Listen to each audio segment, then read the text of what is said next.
And we're back. This is the Platinum Truth. I'm Mike Martin. We're doing a reaction video today on the latest from the Iran war.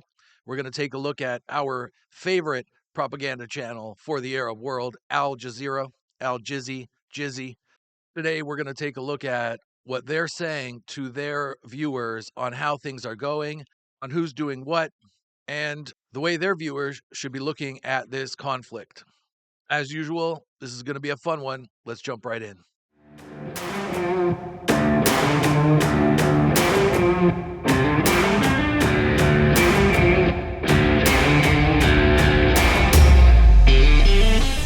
Welcome to the truth, the Platinum Truth. Are you ready? Live from Miami, Florida, USA, and broadcasting around the world. You're listening to the Platinum Truth Podcast, the show that covers everything going on that you need to know about. The people have voted. Are you ready? And now, here's your host, Mike Martin. Well, so far, no countries have publicly agreed to U.S. President Donald Trump's call to send warships through the Strait of Hormuz. British officials have... No countries have agreed publicly. Now, one thing we want to say right away, I apologize for stopping this video so early, but one thing we want to get across here right away is there are messages that governments have, and they make these messages for different audiences. This is why sometimes you're going to be told something, and it depends on the audience. You always got to remember, who is the audience for this government message? Okay, this administration message, the regime message. It could be their own people, okay? It could also be the people of the Middle East, of the world.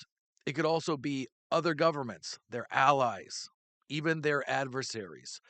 So quite often when a regime or administration or a president, prime minister, whatever, has a message, you always have to understand, who is this for?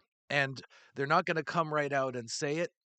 You got to just kind of guess. You got to frame things in your own head of who is the audience for this kind of message. So when you hear this Al Jazeera correspondent, this anchor saying no governments have agreed, that doesn't necessarily mean that's true. Now, with the Middle East, a lot goes on there because these are not democracies. They don't feel they're responsible to reporting to their people, to telling their people, communicating with their people the truth as democracies are. Now, that's not to say democracies are perfect in that respect at all. This is the Platinum Truth. We're never going to say anything like that. We're going to tell the truth.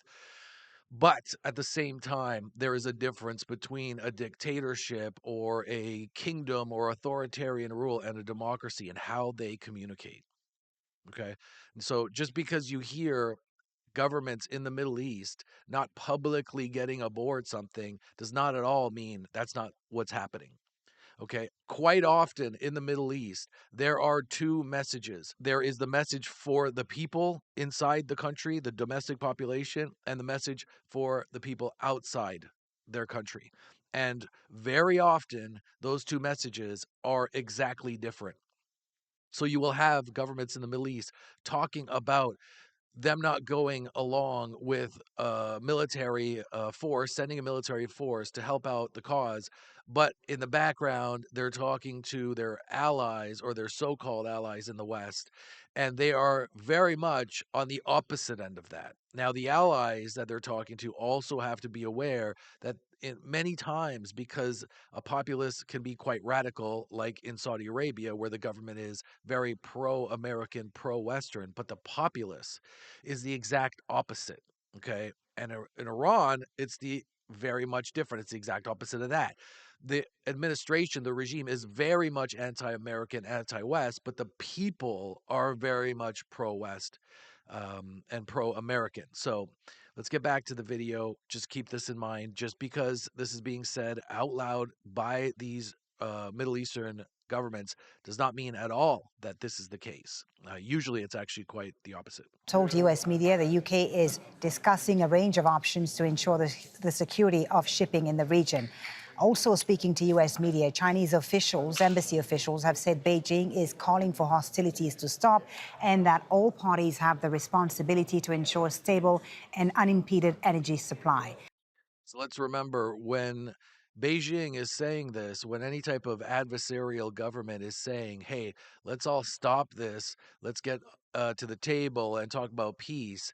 That means that regime, that government feels like they're losing, feels like what's going on is not to their advantage. Japanese And this is not just, the Chinese, this is really anybody. officials told local media Japan won't dispatch ships because Trump asked, saying Japan decides its own response and independent judgment is fundamental. So that's not necessarily a negative either towards America or Trump. You have to understand, Japan has a very nationalist, pro-Japanese government right now. They just brought them in. That means the people are like the American people right now. They are Japan first. They want to do things that is favorable to Japan. That doesn't mean they're not allies with the West, with the Americans. It doesn't mean they're not pro-Trump. In fact, this government in Japan and the people who voted them in are very much pro-Trump and pro-America, but they are like the American people wanting things to be done on behalf of the Japanese people. So this is not necessarily a negative at all. In fact, it's very consistent with the administration that's in power right now and with the people, the voters that put them in power. That doesn't mean that they don't mind what America is doing and are not favorable to it. And France has said it is not sending ships, posting on X. No, the French aircraft carrier and its group are staying in the eastern Mediterranean. Posture has not changed. Defensive it is. Okay, no surprise there either. The French are and have been for decades now quite cowardly. They will not say anything publicly as far as being pro-American or supporting America. It's very rare. It's not necessarily the case every single time, but it's almost certainly they come out and take this posture, take this position, like, hey, we don't want to get involved, da da da da da. But in the background, something different is very much going on. And here's the thing, this is an example of what's going on in the West with regards to opening the floodgates to people coming in these countries, in France, in the UK. Same thing happened with Starmer. They are scared of the Muslims in their country. They are petrified. So they are now captured. Their foreign policy is captured by this Muslim population, even though it represents anywhere from 3, 5, even 10%, depending on the Western country that opened their floodgates. They are petrified. They are now, and this is the problem with letting these people in this capacity, in this way. Their foreign policy is now captured by this population, even though it is a vast minority. But this vast minority, right now a minority, it's going to grow to be a majority based on the birth rates. This vast minority is violent. It is a minority that is trouble. And the French now are an example of what happens when you let in all of these Muslims into your country, and now you can't even stand up for the typical foreign policy you've always had and for the values you say you have as a Western country. You have been captured. Your foreign policy has been captured. Now it's being dictated by Muslims and your Muslim minority. This is the problem. Well, to discuss this and all the latest development in this conflict, I'm now joined by Paul Musgrave, Associate Professor at Georgetown University in Qatar, and Salman Shaikh, who's the founder of the Shaik Group and a former UN official. Good to have you both here on Al Jazeera. Salman, let me start with you. So President Trump's plan right now to reopen the Strait of Hormuz relies on this naval coalition. What's the likelihood of this coming together? Do you think any country is willing to risk being dragged into this conflict, even if it's to keep Donald Trump happy? No, they're not. They're very reluctant. I'm coming from London right now, and I don't see that there's going to be this grand coalition. Very different from Gulf War. You don't see it? What do you mean you don't see it? You mean you don't see it on the news? You don't see it with the people you're talking to in the bar or in the restaurant or your family? Now let's take note of something. Salman Sheikh is his name. Okay, that means something. Okay, now you can just imagine what his background is. He's almost certainly Muslim. So obviously he's going to take a position of Islam first. Okay, and you're going to hear this throughout this diatribe this guy is going to go on here. He's saying he doesn't see it. Who is this guy? The Shaik Group. He's not in any power circles. He's not in government. He's not certainly in the administration. He's talking out of his ass right now. One and Gulf War II. He's talking about what he believes, what his thoughts are. When he says, I don't see it, you don't see it from who? Notice he didn't say from who. Where we had 40, 50 countries joining in this respect. No, the emphasis has to be on ending this conflict. They're not going to try to go into a situation which is going to bring immense harm to them and to their ships, whilst there's this gaping hole of still, which is producing more and more escalation in the conflict. I think that's where the focus has to be. And then, in that time, trying to put together a proper protection of the sea, of the Strait of Hormuz, and the free flow of goods and people. So he wants this conflict to end. Why do you think he wants it to end? Now, literally every single Persian I know and I have ever met despises the regime in Tehran, despises the regime that has held them hostage since 1979 for 47 years, despises them. Okay, I have never met a single Iranian, a single Persian who likes this regime. Every single one of them that I know wants this military action to continue until that government falls. This guy wants to sit down and talk about peace because for him to get his way means this government, this regime in Iran stays there. Okay, he even knows after they are allowed to stay there, they're gonna go on a brutal campaign of taking revenge to anyone who wanted their government to fall, which means locking them up, killing them, torturing their own people. So the fact that this guy wants to sit down and stop this incursion, this war from continuing to an end where the regime falls tells you exactly what side he's on. He wants to make sure this government, this regime, the Islamic regime, stays in power. Yeah, Paul, with no international coalition yet for the Strait of Hormuz, what does it say about the Trump administration's credibility and influence in this conflict? Well, I would say that they have torched a good deal of what they had going in. And of course, since he came to office in 2017, President Trump has been forthrightly hostile to many traditional U.S. allies. And I think now that he's reaping the whirlwind. How is he hostile to traditional allies? He is going at this while making sure they are all aboard this. Okay. I don't know what he's talking about. What President Trump has done since his first presidency, going back even to the 80s, has consistently told people out loud what his beliefs are with regards to Iran and the regime. That's all he's done. He's been consistent.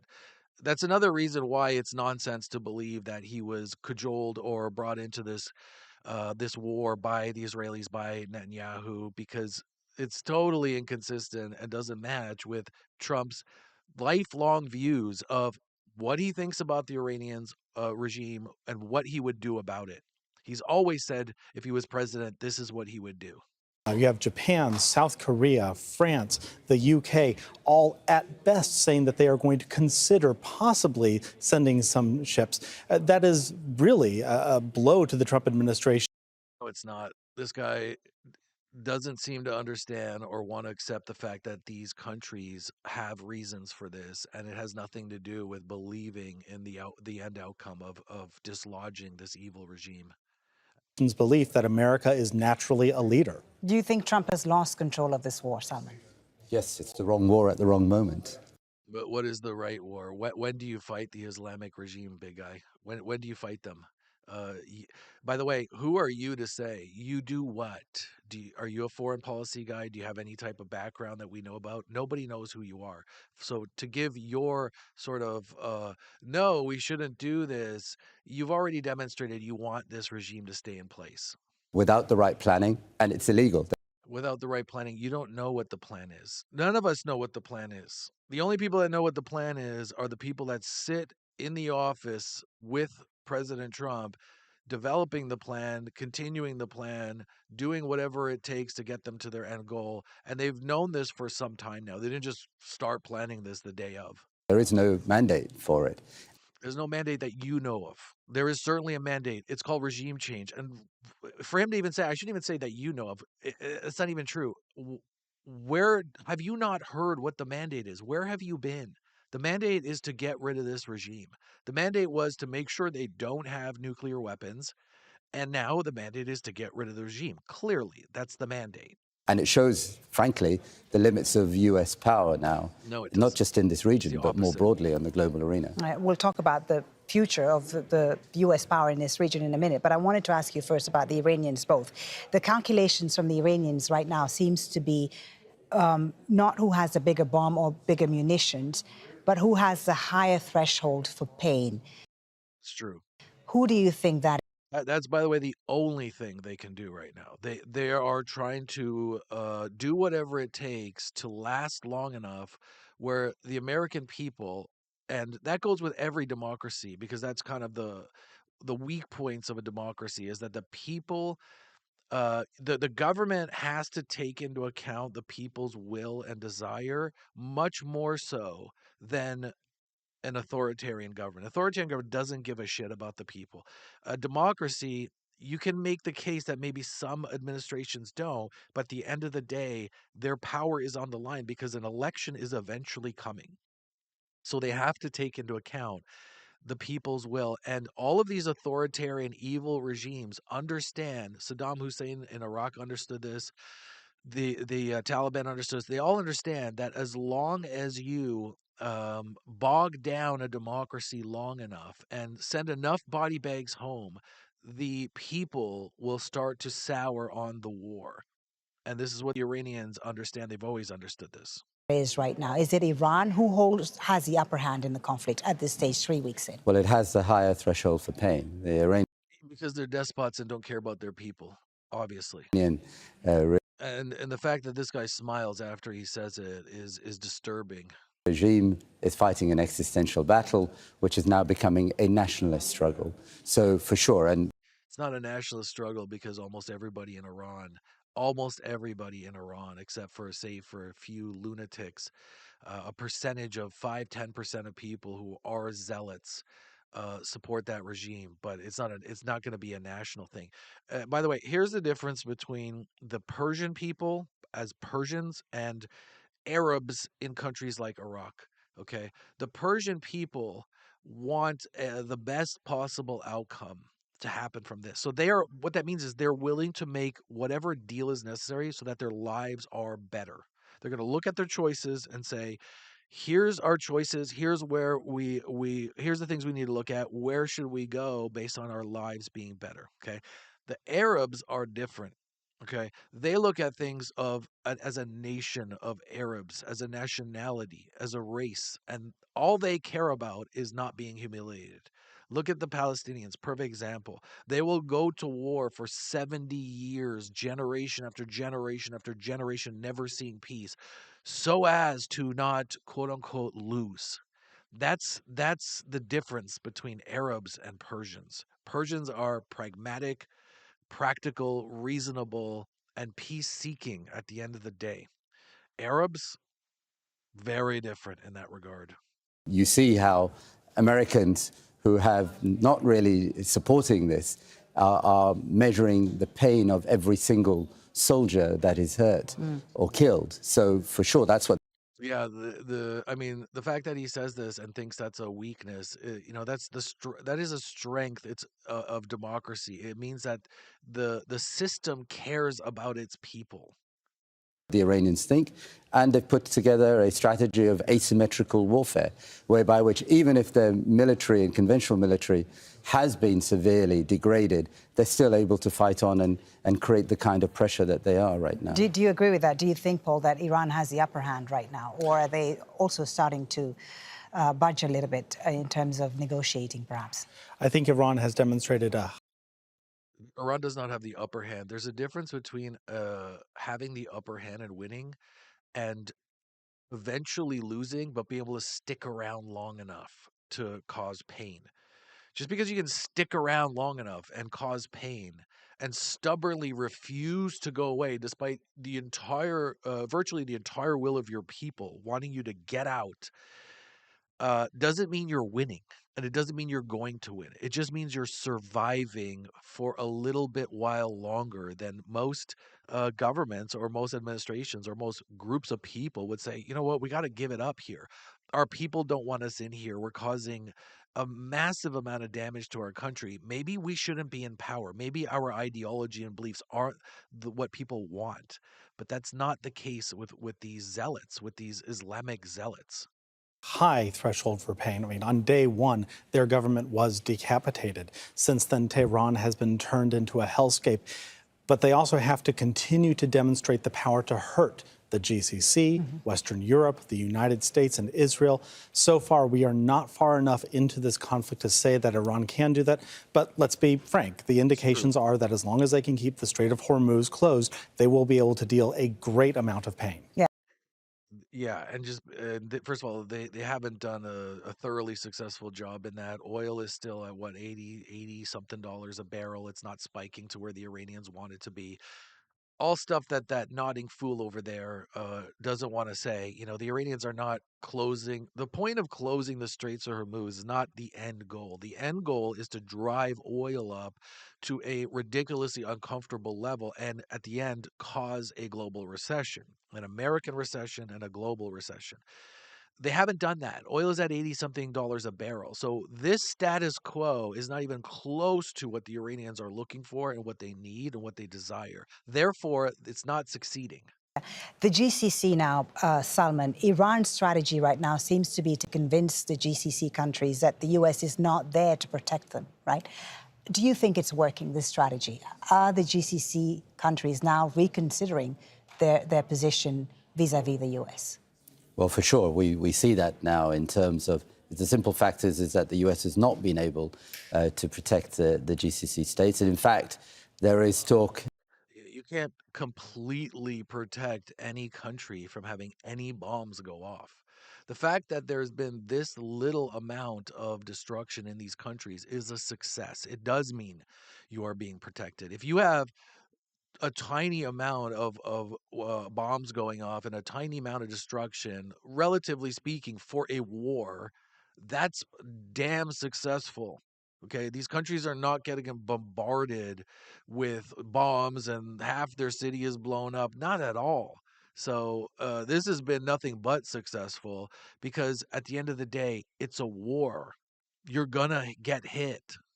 And Everybody understands that, including these countries. None of them came into this saying, we will not get hit at all. We do not expect to get hit. We will not tolerate at all to get hit. None of them thought that. They are not fools. It's a war.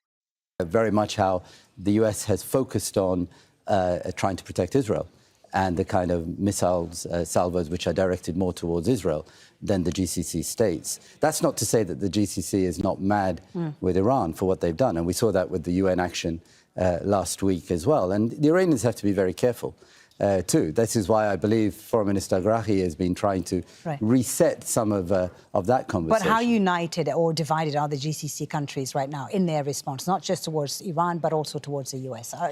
They're obviously united. They haven't changed their policy. Are they on the same page? Well, they're talking.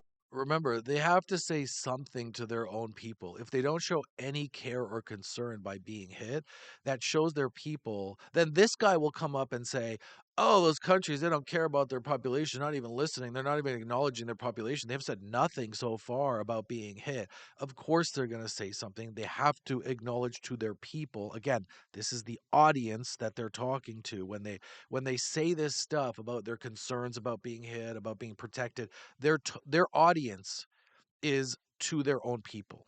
Okay, that's who they're talking to when they say that. They're not talking to the Americans. They're not even talking to the Iranians. They're talking to their own people. Talking to each other, for sure. They have to know that if they're not more united, and I think this is something which is still work in progress, they're probably going to face more threats and maybe even another round, because I don't see this war necessarily ending decisively. So the question is then what are they able to do? And we see that voices like Prince Turki in Saudi Arabia or Sheikh Hamad bin Jassim here in Doha are suggesting things like more collective alliances, like a Gulf alliance of sorts. Paul, your thoughts about that? Are we likely to see a reshuffling of regional alliances as a result of this conflict and perhaps the GCC pulling together more? And by the way, the fact that they're talking about creating alliances, formal alliances, due to being struck like this, means that they are not bending the knee to Iran. Okay, it means they're doubling down. It means that they knew this was going to happen, and they're looking at this going, look, let's use this opportunity to come together against Iran even more. Effectively now than they have in the past. Well, I think that having a common threat is a great foundation for common approaches to security. The GCC itself was founded in the shadow of the Iranian Revolution, which gave the organization a good deal of its impetus. There's going to be a lot of challenges, though. There you go. So the GCC, the Gulf Cooperation Council, was founded on the back of the Iranian Revolution 79. Therefore, the point of it was they acknowledge the concern with the Iranians and what they were looking to do, which is to export the revolution to their countries. They formed this GCC alliance on the back of that. They've known this threat all along. That's what that means. They're not sitting there going, I can't believe we weren't hit. I can't believe we didn't stop every single missile. Because But what's their GCC biggest common threat right now, you think? Is it Israel, US, or is it Iran? Israel and the US. What are you talking about? What are you talking? That's a ridiculous, ignoramus, stupid statement. Okay. This woman is either a complete fool or she's pretending to be to talk to a certain audience in her viewership. What are you talking about? You think the GCC right now is kind of saying, who should we be more worried about? The Americans, the Israelis, both, or Iran? Really? You're actually asking that question? You think those governments are equally or even more concerned with the Israelis or the Americans compared to the people who are bombing them? You just finished saying how they depend on America to defend them, while you then right after that say, but they looking at America as a threat? A more of a threat than Iran? There's no consistency there. That makes no sense. Israel is a spoiler. The United States has been a bit of a rogue actor, but Iran is always going The United States is a rogue actor, not Iran. Interesting. to be here. And what this conflict has demonstrated is that Iran has a tremendous amount of leverage over the GCC, which is why I think you will see additional players, including the United States, become more enmeshed in the security architecture here, because this region is key to global prosperity. Do you think they all agree on what the biggest common threat is right now, the GCC countries? Because Of course they do. What are you talking about? What are you talking about? Iran is bombing them. Who else is bombing them right now? Why would they be more concerned, or even this be a question, when one country, their enemy since 79, is bombing them, and America is trying to protect them, and Israel is not bombing them and also protecting them in many ways, like passing them intelligence, all kinds of different things. And you're going to ask this retarded question about, are these governments suspecting that Israel and America may be a bigger threat right now? Good Lord. go ahead. I think it was. She's trying to cue these guys up, one or both of them, to suggest that the Israelis or Americans are the evil enemies here, even beyond the Iranians. That's what she's trying to do here. I think it's. They think it's. Again, to speak to an element of the audience that is anti-American, anti-Israeli. The Israelis, actually. Okay. The Israelis were the ones who started The Israelis actually are more of a threat. That's what he thinks these governments think. this war of choice, and Netanyahu managed to push Trump.